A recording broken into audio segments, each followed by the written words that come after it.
this session, Sarah Lynn Cochon, I was told I could use the French pronunciation, given that I'm from Montreal, aka the Domestic Geek, talks about her healthy cooking YouTube channel and her effectiveness as a brand partner. Jasmeet Singh, aka comedian actor JusReign, who has amassed a worldwide following of 70 million people, 70 million fan views rather, and marketing senior staff writer Russ Martin. During the course of this conversation, they're going to talk the nuts and bolts of YouTube sponsorship. I would like to hit up each one of you for a quick introduction of who you are, what your channel is, and what your presence is on the social web, just in case some of the people in the audience aren't familiar with you. Sure. So my channel is called The Domestic Geek. I launched it just over 2 years ago. We just celebrated our 2nd birthday. It's primarily healthy cooking, lots of tips, tricks, and shortcuts for making life at home a breeze. I actually come from a television background, so YouTube for me was a bit of a departure from what I was used to, but you know, I've made it a home now. So it has been a pretty incredible 2 years. We now have over 700,000 subscribers. And yeah, I call it my 2 full-time jobs because that's basically what it ends up being. So that's me in a nutshell. Thank you. Jasmine? Yeah, I guess I'm in a similar boat, except I don't make food at all. I like to eat it though. I have a comedy, sketch comedy, skits, all sorts of funny little things on my channel, and I consider myself. Originally, I wanted to go into film school and do this kind of stuff, but having Indian parents, they're like, "You're gonna be a doctor, yay!" And I was like, "Woo!" Cries. But the good thing about YouTube is I came around the perfect time, just when I was procrastinating and studying. So I started my channel up, and I just started doing what I always wanted to do, was do film and comedy, and now I'm here with 70 million people. As you were saying previously, with 70 million views, but yeah, it's a fun ride. Yeah. You both have massive audiences that rival and exceed the type of audiences we see from the traditional media in Canada. We've also worked with some huge and in some cases global brands. I'd love to hear from each of you about some of your favorite brand deals that you've done and why they were successful. I mean, we've been really, really lucky to partner with some huge brands in Canada, Johnson & Johnson, Starbucks. I think one that really stands out is our relationship with Silk, which has been now an ongoing relationship for a while. Basically, I became known on YouTube as the Smoothie Girl a long time ago. And what I did was basically created an Instagram campaign called 30 Days of Smoothies, which was as simple as I took photos of smoothie ingredients for 30 days. Silk got wind of that campaign and decided to come on board as a sponsor and help me bring it back for the viewers who loved it. So that relationship was great from the beginning because the viewers loved their products already. I was already working with their products, so that one was a really, really natural fit for us. Super. Yeah, I mean, over the past year and a half, I think my audience has grown quite a bit because it wasn't just YouTube that I was doing anymore. I branched out into Vine, where I had about, I think, 1.4 million. I reached out to there, and then Snapchat is very heavy for me too. So I started off making silly stories, and then started doing branding for all platforms. Mm-hmm. So I mean, with Snapchat, I would do branding like for specific movies, like Straight Outta Compton, Dope, The Last Witch Hunter, where I would just make silly stories, and the audience would not even suspect. But it was a brand deal because I would just be kind of playing characters and doing this kind of stuff, and it would just kind of bring awareness to them. Like, by the way, this movie's coming out this day. This is what I did this silly little story for, and it just went over so well. And in terms of YouTube, I've done even got the pleasure to work with the NFL for the Super Bowl. Mm-hmm. They had a campaign going where they wanted to kind of create a campaign which showed that the NFL wasn't just for a certain audience. Okay. 35-year-old white Americans, I would say. And they were like, it's anybody can watch it. So we created this campaign where it was this character that's been in my videos before, Bonte, who's like he's an Indian massage parlor owner. Okay. And he gets excited for the Super Bowl, and he's going to Indian stores and buying Indian snacks and creating all, doing the whole, everything that I guess the traditional football-loving American would do, but just with like a Canadian Indian twist to it. And it was a funny commercial, and they did it there. We did one with Yahoo as well. They were doing a campaign. We did one on YouTube and Vine, similar thing. And and companies seem to love that when you're able to incorporate. The most important thing I feel is like kind of, I don't know if this is going to answer any future questions. So I'll hold off on it. But those were that. Yeah, there's a lot of in clothing companies too. I mean, I like to keep in mind how I present myself. So I mean, a lot of street clothing companies will hit me up, and it's great because I don't have to shop and I get free clothes, and who doesn't love that? You get paid for it, so. So those are the really good brand deals. Those are the ones that you felt were a fit for your brand or a fit for your audience. I'm wondering about some of the ones that you turned down. I'd love to hear about that and why you would say no, or the types of things that you would say no to that a marketer would ask you for, and you're like, mm-mm. I'll go. Whenever I'm taking a brand deal, first and foremost is, regardless of the money or whatever, I always try to look at it as like, does it make sense with my brand? Like who I am as a person. Like when I wear street clothes, it's like, yeah, that's me as a person. I enjoy it. When I did certain movies like Dope or Straight Outta Compton, it's like these are movies that I enjoy watching. Or like music, like this is the type of music that I listen to. So if I like it or if I enjoy it as a person, it's gonna come across way more natural for everyone else.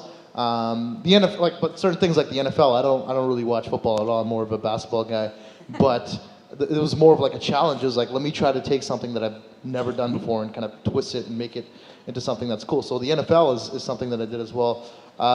Certain things that are like maybe some cultural restraints that I've had to like kind of mull over and be like, I don't know. Like one thing would be like alcohol, which is like kind of like a sensitive issue in the South Asian community to be promoting it or advertising it.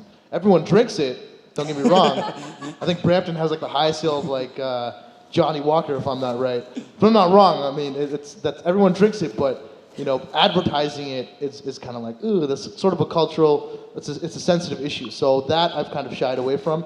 Even though the money's great, I've had to shy away from it because I have to consider in the long run, like, there's people that are watching, and a lot of my core audience is South Asian, and some of them might get, a little bit turned off by that. So things like that, I got to be aware of, like whether it fits my brand, and also because I'm South Asian, I have to keep in mind the cultural sensitivity of certain things. So. Super. What about you, Sarah? What do you turn down? So people are often surprised to hear that. I would say for every brand deal we've probably turned down 5 or so.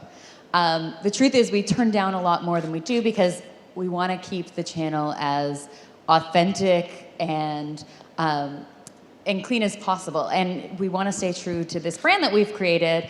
And one way that has really been effective to do that is just to make a list of brand values. And it's really simple. I've got a list of 4 brand values. If your brand values and my brand values, match up, then we're good to go and we can do some business. It's like you're dating a marketer. It kind of is, right? eHarmony, except for marketing. For me, I don't eat meat, for example. So it would be really hard for me to work with a meat producer. I talk about my love for butter endlessly on the channel. So I've turned down margarine companies. So I just want to stay true to myself. And then also, I do feel like I have a responsibility to the audience as well. So for example, something I'll never tackle on my channel is weight loss. There are lots of channels that will, but that's always been something that's been really important to me. I talk about healthy food and balanced living, but I won't do weight loss, for example. So it really is just lining up with your own personal ethics and the things that you believe in. No amount of money could sort of pull me away from that. Not even $1 billion for margarine? What? Well, here's the thing. Maybe $1 billion. No, but here's the thing is, without this amazing audience, there are no brand deals. And the moment you do the margarine deal, and I'm not saying margarine's a bad product, it's just my audience knows how much I love butter. Without that audience, there are 0 brand deals, so no one wins. You have a bullshit monitor. They know. They all know. They're like, this is force. Like they'll instantly know, and you'll get negative comments right away, and which is hurtful for not only the creator but also the company as well. Mm-hmm. What sort of things does your audience react negatively to? What do you know from having done a brand deal where suddenly you'll be flooded with negative comments? Just like I was saying, if the brand itself or if the product or the company doesn't fall in line with like, I guess, the creator. You know what I mean? So if I all of a sudden was like marketing lingerie or makeup, like, guys, I love this product, and we're like, this is bullshit. Like, you don't use this. It's something that doesn't fit in line with if I was like, oh, guys, I love this this hair salon product that like, oh, I use it every. Can't you see how great it is? It's like things like that. It's like, yeah, they're not gonna. They'll know right away. So you got to stay. It has to be authentic to the brand, and that's sometimes that's a little bit of a struggle with the company. Mm-hmm. Even when you're trying to create a campaign, it's like, listen, like, we love your product. You know, we're trying to make this relationship work. The company itself has to put a little bit of trust in the creator to come up with a campaign that will resonate with the audience, because in essence that audience is watching that creator for their content.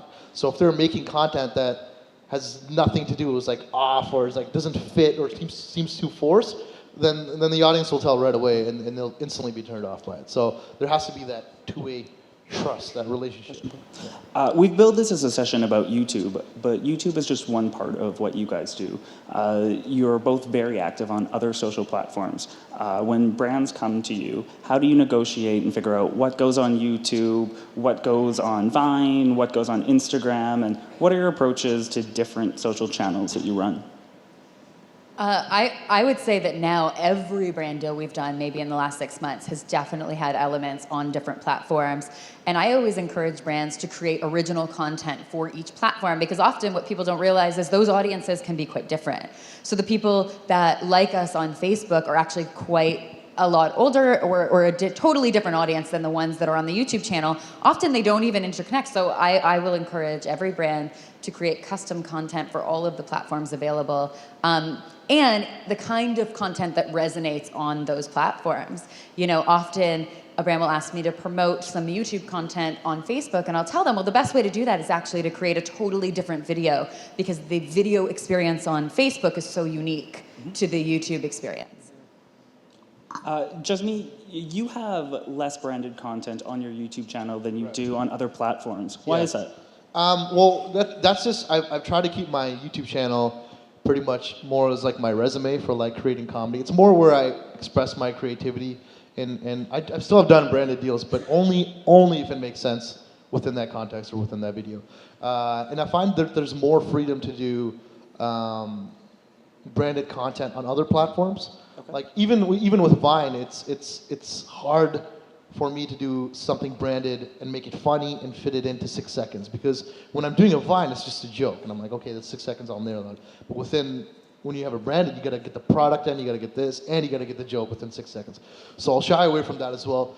But like she was saying, Facebook as well. It's my Facebook reach is bigger than my YouTube reach, and that's because there's with my YouTube, there's more so a stronger audience within the North American markets, and with Facebook, it's really international, especially within India and Pakistan and these kind of places, because it's harder for people to get YouTube there, or Pakistan YouTube was banned in Pakistan, so everybody would watch my stuff on Facebook.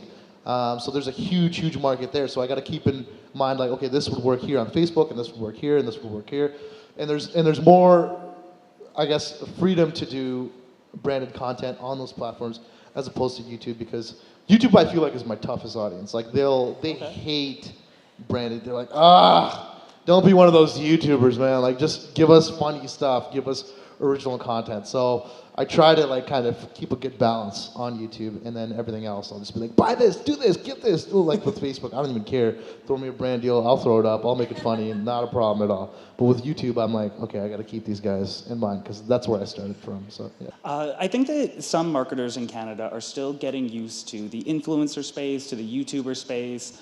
Some are even still adjusting to social media. What are some misconceptions that marketers have when you sit down at the table with them at the start of a conversation? What are things they don't know about, or things that you wish that they did know about?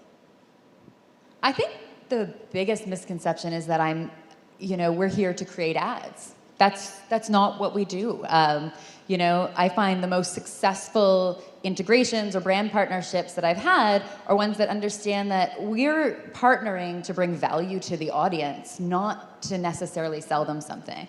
And there's a big distinction there. It's a lot easier to do, I would say, in my world because I do food, so the recipe is the value. So if you can help me bring them more recipes, then that's going to be a success. That's more of what they want. Probably a lot more challenging, I would guess, to do in comedy. But certainly anyone who's ever asked me to, keep up a brand logo for more than a second and a half, or to, I can't make you an advertisement. That's just not how this works. And it won't be to your benefit either. And, I'm really proud to say that all of the brand partnerships we've ever had have been successful in the sense that I think the brand felt good about it afterwards. We haven't had hateful comments and a lot of dislikes on our branded videos. But, putting an ad on the channel, that's a quick way to do it. I would say the exact same thing is maybe more traditional companies, they're looking to create an advertisement like you were saying. But the best way that we know how to do is to sell an idea or an experience. And that's where it really hits home. Because like in my videos, when I've done certain brand products, I'll use a certain product and I'll show how I'm using it and how much better it is for me and how much cooler it is for me every day and how much it makes my life easier. And then naturally, everyone's like, hey, what is that? Like, what product is he using? Or what is this? And then I'll let them know, I'm like, this is this. And just, the people will be like, oh yeah, it worked. Like, sales went up, like this went up. This actually worked. People are signing up for this. Like a simple thing like hoverboards, like I would just use in my vlogs or random things like that. This is when hoverboards were like first new and everyone's like, whoa, what is this? And I'm like, oh yeah, so this is this company. Like they sent me this hoverboard and they let me know like, hey, if you guys want a hoverboard, I had told them like, listen, get my people a discount. So use JusReign and they can get a discount. You'll get like a 20% discount if you guys are looking to buy it. And then their sales went up. So it's like trying to sell an experience or an idea in the most organic way possible. Because if someone else sees that person that they idolize or respect or watch daily using a certain product and it seems like, it's making their life cooler or better, much more functional, then they'll want to get that product as well. But if you're like, buy this because look at this, like it has lights, it's got this and it's got this. Everyone's like, oh, come on, man. Like you're just trying to sell me something. So I think it's like trying to sell an idea or an experience. That's where online marketing, that's where the strongest sales are. In my experience in talking to marketers and people in the ad business, one of the misconceptions that I have come across is how much money it costs to work with somebody like you. And I do know that there is a huge range in what you'll be offered. You don't have to pull out your cards for me and give me a rate card, but I do want to talk about money. I want to hear about money from you. How do you approach pricing? Oh, it's a tricky one. Just to give you some sense, for a single video on the channel, I've been offered $500 and I've been offered upwards of $30,000 US. So it is that varied. That's why it is important to talk about money. We basically create a different rate for each brand that we're working with, and it really depends on A, the level of integration, B, the number of platforms. It depends on a lot of things. And then one thing it really depends on is how much I want to work with your brand, right? And I think that's the case with a lot of YouTubers. If I love your brand and I'm super passionate and I want this to be a long-term partnership, we'll work something out. But I do think there is an underestimation for sure about what people are often surprised about what it costs. Sometimes I feel like sometimes we might get paid less than we're worth, and some companies might not understand that. But I think I base a lot of it based off of engagement and I guess just like the view count and the interaction that people have with that video.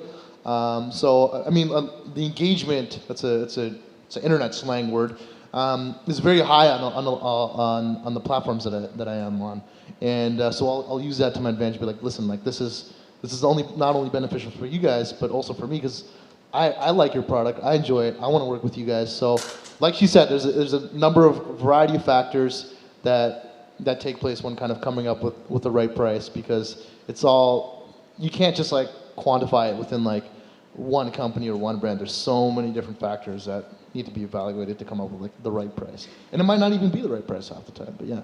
Do you guys get lowballed a lot? Or do you feel that you do? I feel pretty good about I think a lot of marketers have come around, right? Like, I think 2 years ago there was a lot less knowledge about this space. And it's still, they call it the Wild West still, but I think more experience, people have a way better sense of what it costs to work with an influencer. And also, I mean, not underestimating the value of video production. Video production just costs money, it does, and it doesn't matter who's doing it. It costs money to create content. It's a lot different than, say, Russ and I were talking before, just about writing a blog versus, and that's why often a YouTube creator won't do something for product, because the production has a higher cost. Mm-hmm. Yeah, I would say the same thing in terms of. Sorry, I lost my train of thought. What was the question again? It's all right. We were talking about pricing. Pricing, right. Follow that up. Go ahead. Let's go. Come on. One thing that just came up was public relations. So people sending you stuff. Right. Got it. I'm back. Sorry, I had a brain fart. I mean, I think like she was saying, over the times, it's changed a lot, because before it would just be like, hey, and even with us, we were like, what? $50 just to post? Yes, and then, but it's like slowly you start understanding, like, no, there's value behind it, and we're essentially, it's not that we're just like a single person anymore. There's so many cogs and wheels, and we've become businesses now, right? Like, even with me, like there's so much behind it. Like we've got lawyers now, we've got agents, we've got managers, we've got production crew, people that handle day to day. Like it's legit become a business now. So it's not like it's one person surviving and trying to pay rent. It's become a much bigger thing than that. So when companies go and talk to a creator, like sometimes I think even a lot of, which is great now, a lot of marketers have understood that it's become like a business relationship now, more so than like, here you go, here's a coupon and post this picture. So I think like times have definitely changed over the past few years now, and people are starting to understand just the value behind all of this. Yeah. I'm sure that you both get pitched a lot in terms of public relations, in terms of publicists who want to send you things just for free. Will either of you consider free product and post about it? Honestly, if I genuinely love the product, I will talk about it. Like if it makes my life easier or better, I will talk about it. Like that's not a thing for me. But yeah, but not always. So no one get any ideas. But like I mean that's like, or like she was saying before, we'll try to work out a better deal where we can have more of a long-term consistent relationship working with them. I always say, I have a square footage issue. I live in the city. Like, I can't accept a ton of free product. I just don't have the space for it. So, no, the truth is when I first launched the channel, one thing that I learned very quickly was sometimes accepting free product can bring more responsibility, believe it or not, than actually working on a paid brand deal. So I just said from the outset that I wouldn't accept free product. Because the work I do on my channel isn't product review. Like we're just not built for that. So yeah, that's just not something that I've ever accepted, and it just kept it really, really clean and simple that way. It's very clear that both of you have a lot of experience working with many different brands. I'm wondering how many times a day you get pitched by a brand. Is it daily? It's daily. I would definitely say 2 or 3 times a day, and it can be any level. It can be, hey, can you review my product? Or can you come to my daughter's birthday party? Do you get that? I get a lot of those. Yeah. Do you ever go? Can you come to my niece's birthday party? Yeah, you know what? I'll be there just because I like you, man. Just because you're such a nice guy, Russ. But yeah, I would say maybe 3 or 4 times a day for sure. Okay. Just me? Yeah, I mean, like I said, like my thing ranges from like not just brand deals, but also doing events and stand up and being like someone sends me a script and do this. So there's like a whole range. So I don't know. I would say weekly I would get a whole bunch. Like there's a variety of different things that I get, but we filter through them and try to look at like what's the best fit for us, or what like kind of captures our attention. Like, oh, this is cool. Like, let's see what they're about. So yeah. Since you are so rooted in comedy, when you're looking at brand deals, do you ever look at a brand and say, "Ooh, I can't make that funny"? Yeah. I've turned down brand deals. I'm like, there's no way this is like I. Can you tell me who? Let me try. I'm trying to think of something that I'll come back to it. But like, there's definitely been products where I've been like, you can't make this funny, or like this is not, or it just doesn't fit. It just doesn't work. But more so, like the thing is like I've been able There's been maybe a couple times that that's happened. Maybe that's why I'm not remembering it. But like the NFL or like Yahoo or like random things like Norton Antivirus was a company. And they're like, hey, can you make antivirus programs cool again? I'm like, what? This is 2003. We're all using PCs again. But they're like, no, it's on Mac now. It's like this. And I was like, oh, okay, cool. So we made that like Norton Antivirus. We made that into a comedy skit, and they loved it, and we loved it. So it's always an interesting challenge. So I would say. More so, I've declined brands because they didn't fit, like me, who I am as a person, as opposed to making it funny. Because there's always been like little ways to make something funny or something appealing to someone. Yeah. You're both creative people, but you've also both had to become business people. I'm wondering, what are some of the big things that you've learned in your contact with the ad industry?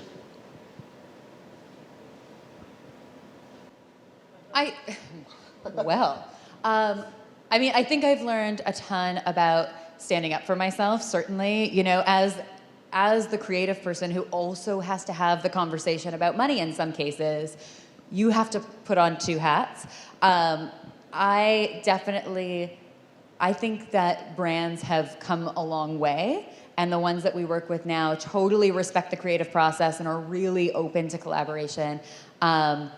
And really want to work with you, so that's really great. I've had, one or two hard conversations with a brand about, for example, a product that wasn't working or something like that. But generally, it's more being your own advocate. Like, when you're used to being the creative person, and someone who, for a living, is trying to get the approval of others, you usually don't want to be the bad guy. But you do learn very quickly that you do have to be your own advocate in this space. Now there are brand managers and lawyers and people to do that work for you later on when you've developed your audience. But at the very beginning, it's very, very tough to have those hard business conversations. Yeah. JusReign, any big learnings? Yeah, I would say the same thing is learning your value and respecting, being able to understand the creative process with a creator and kind of building that organic relationship to make an organic campaign that doesn't seem off to people. And I think before, a lot of companies maybe didn't understand because some YouTubers we get just as many views as a TV show or a radio You get a show. lot more views than a lot of TV shows. Yeah, right. So and then they get paid way more when they're advertising, and then our engagement is higher and it's more authentic and more organic. So I think some companies need to understand there's way more value than when you're pitching us 10 or 5% of what you would pitch to a TV show that doesn't even get as many views as certain YouTubers do. So I think there was a little bit of a buffer where people were trying to figure it out, and I think we're on the tail end of kind of trying to figure out where everything lies. It's still very confusing because this whole space is just so new and it's just the Wild West where everyone's just kind of scrambling to figure out, all right, what's the next thing? What's this? And everything's just moving way more quicker because of technology and just, I guess, just the ADD that everyone has now because of technology. So, it's a very new space, but I think we're slowly now starting to understand and develop those processes. Yeah. Well, given that it is this bit of a Wild West still, I hope that we have offered some insight to you guys. We have maybe a minute or two for a couple questions? No, we don't. Oh, yes? Do we have any questions from the audience? Down the front. You guys kind of touched on it briefly. A couple of years ago, the space was a little bit more in its infancy than it is now. It seemed like after the success of the social network and big apps, that was the way to go. Everybody wanted to be the creator of the next big app. The last 12, 16 months, you see a lot of people jumping into YouTube and wanting to be the next big, YouTube personality or star, to then maybe transition to more transitional media. If you guys were starting today, what type of challenges do you think you would face that you didn't have to go to because you were early adopters? I think it would have been way tougher now because just the YouTube market is just so saturated and just built. You have every type of channel. There's just everything. You can watch everything and anything now, and there's just so many people. So people are now just kind of. You have to have a distinct personality to really stand out on YouTube because everyone can do anything and make comedy. There's so many people doing comedy sketches or skits and things like that.